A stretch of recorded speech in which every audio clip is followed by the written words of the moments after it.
skulle komme merch, og det her det var sådan, vi gjorde. Følg med. Det første, vi gjorde, det var, at vi undersøgte, hvor kan man overhovedet få trykket sådan en trøje, og kan man komme med sin egen trøje, og vil det eventuelt være billigere. Så ja, vi ringede til nogle trykkerier.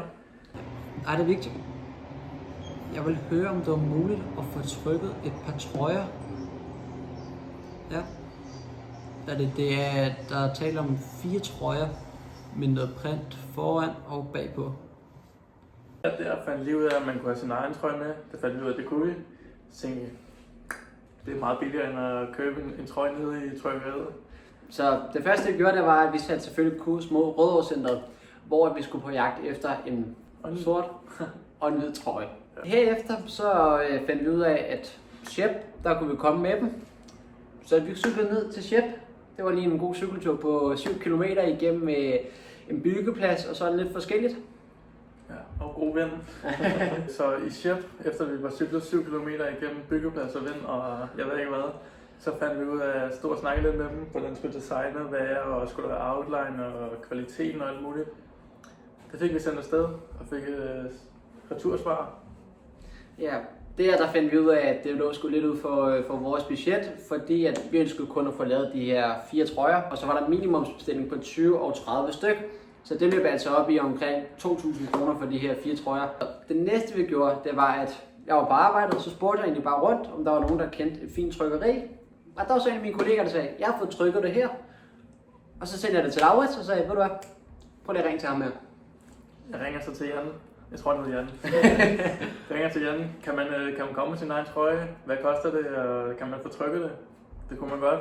Samme dag der satte jeg kursen mod Karlslund. Så har jeg lige været nede hos PH Sport og Olivers trøjer, som vi skal have print på. Så han sagde, at vi kunne få dem en mandag, så nu må vi lige se, hvad der sker. Men det så super fint ud. Jamen senere på aftenen, efter en hård tur igennem det ene og det andet, så havde vi et møde med vores IT-mand. Vi er i gang med at få lavet en ny hjemmeside til Creatorspace nemlig. Hvad fanden laver du? Jeg sidder bare lige og filmer. Hvad fanden filmer du?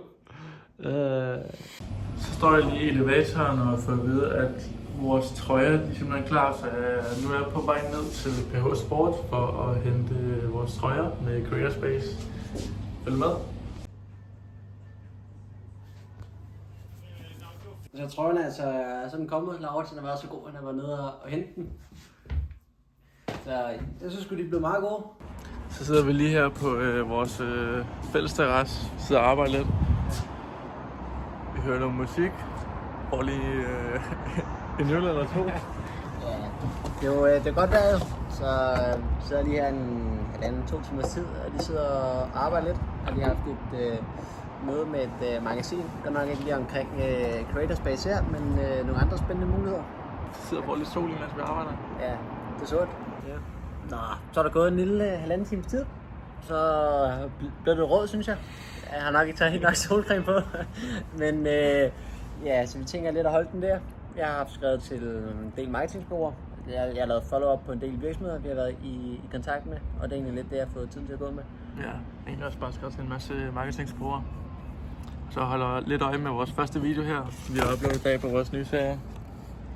Det er jo til venstre. Dag, der sparker om rabat. Og den har slået vores rekord på flest visninger indtil videre i hvert fald. 720, så det er jo, eller 719 for at være helt præcis, så det er meget fedt. Ja. Så har jeg lige planlagt de 2 næste dage til content, så glæder vi til at se, hvad der sker med dem. Så bliver det en ny dag, og jeg skal til at filme noget content, og hvem har brug for en tripod, når man har en studenterhue og en køkkenrulle. Så bare sidde her og filme noget content til den nye hjemmeside, vi får her om lidt. Fordi at vi skal have nogle creators oprettet på hjemmesiden, så jeg lige tænkte mig at lave en lille guide om, hvordan fanden det foregår. Så sidder vi her efter en hård dag med en masse content. Ja. Vi har filmet alle de her videoer. I kan nok ikke læse, hvad der står, men der er 10 videoer. Ja, 10 videoer. Så det er jo det er sgu meget lækkert. Så I kan lige se et lille udklip af, hvad vi har filmet i dag. Skal dit brand have korte og energiske videoer, eller skal det være dybdegående anmeldelser? Ja, så er der nok også nogle gange, der undrer, hvorfor vi har lavet de her trøjer. Faktisk i dag. Vil du fortælle det? Ja, vi havde sgu en god oplevelse, vil jeg sige. Vi har haft dem her siden fredag, og det er nu mandag, så det vil sige 3 dage. Og så i dag, det var nede og filme noget content. så er der egentlig, der er en, der kommer ind, hvad er det, I filmer til, og hvad er det, I laver og sådan. Så det er jo en encounter på trøjen, så det er jo... Ding! så det er sgu meget godt. Ja, og han ville anbefale det til... Han overvejede selv at lave noget virksomhed, sagde han, så det kunne være, at han skulle bruge det i fremtiden. Man ved aldrig, hvad man møder på sin vej, vel? Nope. Det var så vores uge, hvis man kan kalde det det, hvordan vi har fået de her trøjer fra idé til produkt, hvis man kan kalde det det. Jeg ved godt, vi skulle nok ikke lige være den skarpeste til det der med YouTube. Det er vores første video.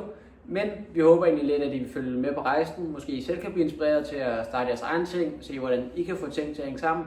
Ellers, hvis jeg har nogle idéer eller nogle forslag til, hvis vi gør noget forkert, eller der er nogle forbedringspunkter, så tager vi sgu gerne imod det.